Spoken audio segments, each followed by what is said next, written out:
शांति। 12 नवंबर 2024 प्रातः मुरली। ओम शांति। बाप दादा मधुबन। आज बाबा ने सुनाया। बाबा कहते, मीठे बच्चे, बाप आए हैं तुम बच्चों का श्रृंगार करने। बाप आए हैं तुम बच्चों का श्रृंगार करने। सबसे अच्छा श्रृंगार है पवित्रता का। बाप आए हैं तुम बच्चों का श्रृंगार करने। सबसे अच्छा श्रृंगार है पवित्रता का। आज की मुरली से प्रश्न बाबा ने किया, पूरे 84 जन्म लेने वालों की मुख्य निशानी क्या होगी?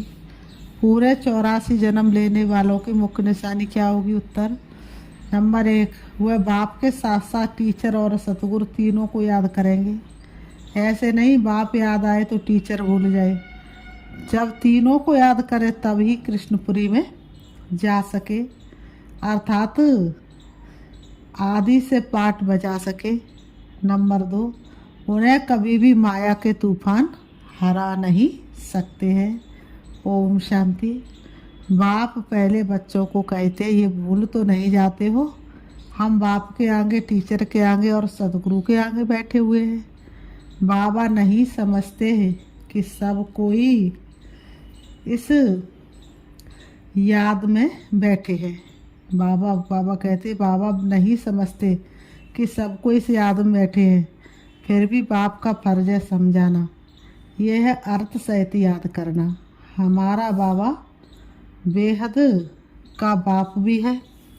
हमारा बाबा क्या है? बेहद का बाप भी है, टीचर भी है और बरोबर हमारा सदगुरु भी है, जो बच्चों को साथ में ले जाएगा। बाप आए ही हैं बच्चों का श्रृंगार करने। पवित्रता से श्रृंगार करते आते हैं। धन भी अथा देते हैं।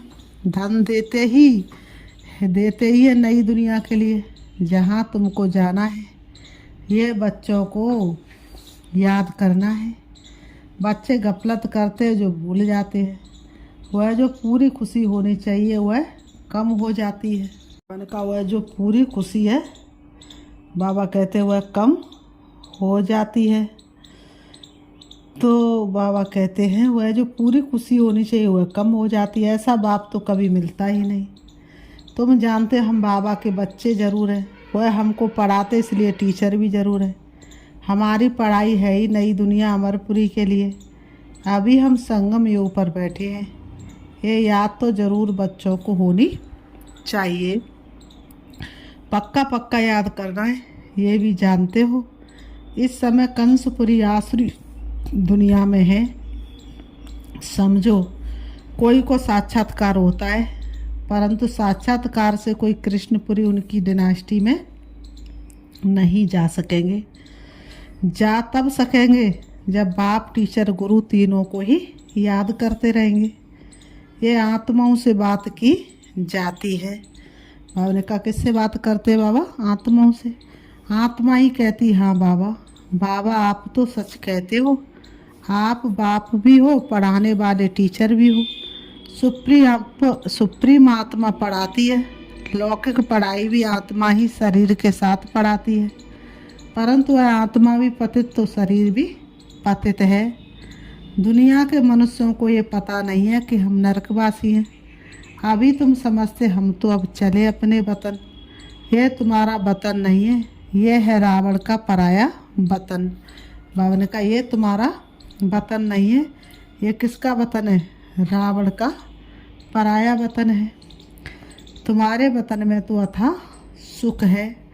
यहाँ के लोग ऐसे नहीं समझते, हम पराए राज्य में हैं। आगे मुसलमानों के राज्य में बैठे थे, बाबा ने कहा, फिर क्रिश्चियन के राज्य में बैठे। अभी तुम जानते हम अपने पराए राज्य में जाते हैं। आगे रावण राज्य को हम अपना राज्य समझते थे, ये भूल गए हम पहले राम राज्य में थे। फिर 84 जन्मों के चक्र में आने से रावण राज्य में दुख में आकर पड़े हैं। पराए राज्य में तो दुख ही होता है ना। बाबा कहते, पराए राज्य में क्या होता है? दुख ही होता है ना। ये सारा ज्ञान अंदर में आना चाहिए। बाबा कहते ये सारा ज्ञान अंदर में आना चाहिए, तभी बाबा कहते कभी कभी ज्ञान टपकना चाहिए, परंतु बाबा कहते ये ज्ञान अंदर में आना चाहिए। बाबा कहते बाप तो ज़रूर याद आएगा, परंतु तीनों को याद करना है।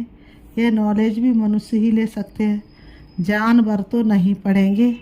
ये भी तुम बच्चे समझते हो, वहाँ कोई बैरिस्टरी आदि की पढ़ाई होती नहीं। सतयुग में न बैरिस्टरी की पढ़ाई, न वकील की पढ़ाई, न जज की पढ़ाई। वहाँ तो इन चीज़ों की कोई ज़रूरत ही नहीं है। ही स्वर्ग, वहाँ तो ना लड़ाई झगड़ा है और ना कोई कंपटीशन है। बाप यहाँ ही तुमको माला माल कर रहे हैं। तुमने किए पूरे अरमान हमारे और हम भी करे पूरे अरमान तुम्हारे। तो बाप यहाँ ही तुमको माला माल कर रहे हैं। तो सब तो राजा नहीं बनते हैं, व्यापार भी चलता होगा, परंतु वहाँ तुमको अथाह धन रहता है। बाबा ने कहा वहाँ क्या रहता? अथाह धन। घाटा आदि होने का कायदा ही नहीं, लूट मार आदि वहाँ होती नहीं, नाम ही है स्वर्ग। अभी तुम बच्चों को स्मृति आई है, हम स्वर्ग में थे, फिर पुनर्जन्म लेते लेते उतरते हैं। बाप कहानी भी उन्हों को ही बताते हैं। 84 जन्म नहीं लिए होंगे तो माया हरा देगी, ये भी बाप समझाते रहते हैं। माया का कितना बड़ा तूफान है, बहुतों को माया हराने की कोशिश करती है। आगे चल तुम बहुत देखेंगे सुनेंगे। बाप के पास सबके चित्र होते तो तुमको बंडर दिखाते, ये फलाना इतना दिन आया बाप का बना, फिर माया खा गई, मर गया, माया के साथ जा मिला। बाबा कहते हैं यहाँ इस समय कोई शरीर छोड़ते तो इसी दुनिया में आकर जन्म लेते हैं। तुम शरीर छोड़ेंगे तो बाबा के साथ बेहद घर में जाएंगे। वहाँ माया, वहाँ बाबा मम्मा बच्चे सब है ना, परिवार ऐसा ही होता है।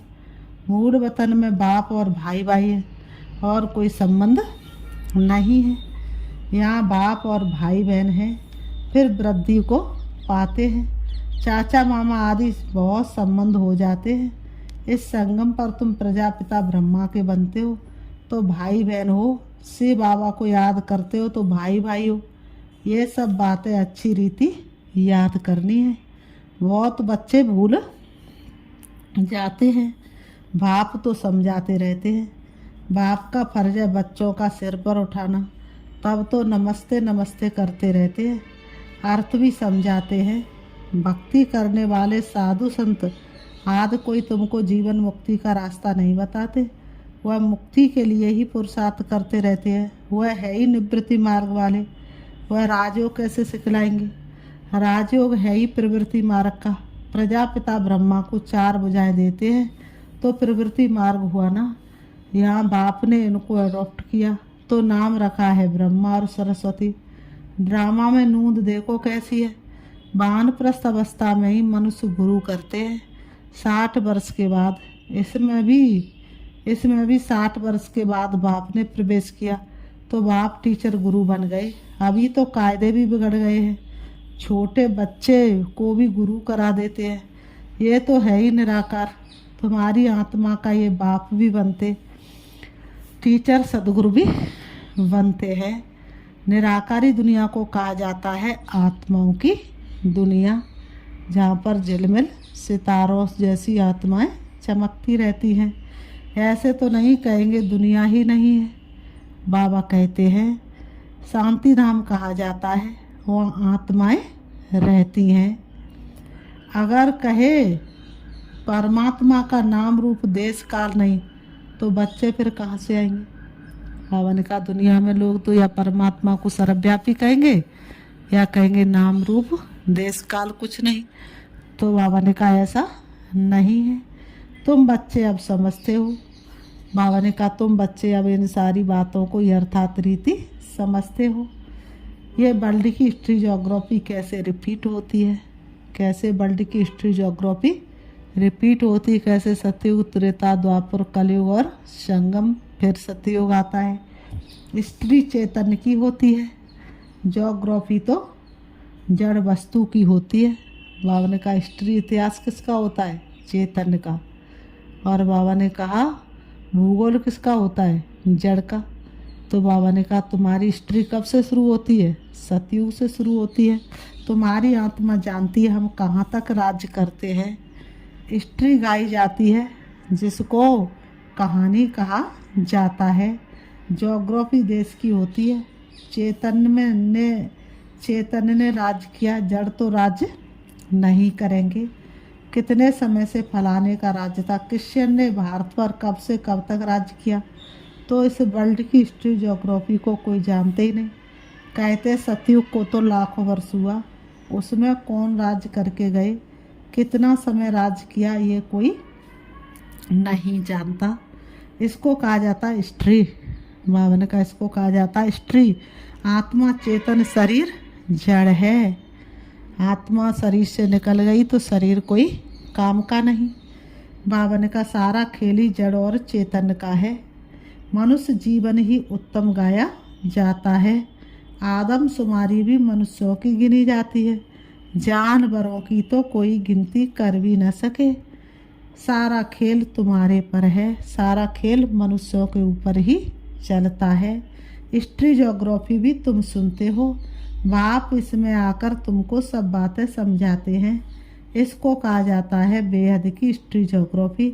यह नॉलेज ना होने के कारण तुम कितने बेसमझ बन पड़े हो। भावना का ये नॉलेज ना होने के कारण मनुष्य कितने बेसमझ हो पड़े। ना स्वयं को जानते, ना परमात्मा को जानते, ना ड्रामा को जानते हैं। मनुष्य होकर दुनिया की हिस्ट्री ज्योग्राफी ना जाने, मनुष्य होते हुए भी दुनिया की हिस्ट्री ज्योग्राफी ना जाने, तो फिर बाबा ने क्या कहा? तो वह तो मनुष्य ही, बाबा ने कहा तो वह मनुष्य ही क्या काम का। बाबा ने कहा हिस्ट्री ज्योग्राफी का पता नहीं तो वह मनुष्य ही क्या काम का। अभी बाप द्वारा तुम वर्ल्ड की हिस्ट्री ज्योग्राफी सुन रहे हो। ये पढ़ाई कितनी अच्छी है। कौन पढ़ाते? बाप। सोचो तुमको कौन मिला, अब कौन तुम्हारा साथी है। कदम कदम पर मदद तुम्हारी ये एहसास दिलाती है। बताओ तुम्हें कौन मिला, तुम्हें कौन पढ़ा रहा है, तुम्हें कौन मीठे बच्चे कह रहा है। सोचो तो जरा आपके सामने कौन खड़ा है। भक्ति मार्ग में गीत गाते तेरे द्वार पड़ा भगवान, भगत भर दे झोली।